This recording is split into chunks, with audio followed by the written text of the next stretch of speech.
দেখেন স্কুলে খেলা হচ্ছে ছেলেদের মোরগ লড়াই। খুব সুন্দর খেলা এটা। প্রত্যেক স্কুলে এইসব খেলাগুলা হয়। আমরা এক সময় খেলেছিলাম।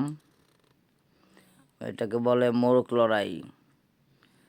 দেখেন শুরু থেকে শেষ পর্যন্ত মোরগ লড়াই খেলা।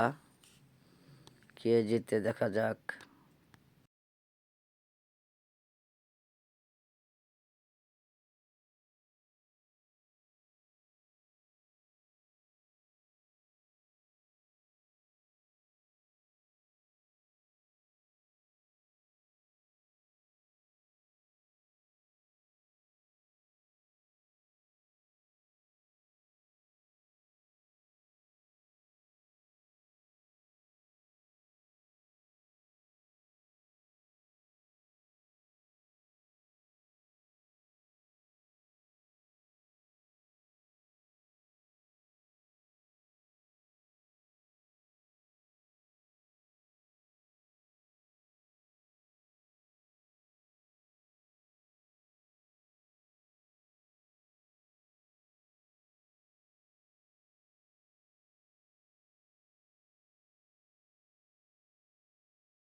অবশেষে জিতলো এই সাদা শার্ট পরা ছেলেটি জিতলো ফার্স্ট সাদা শার্ট।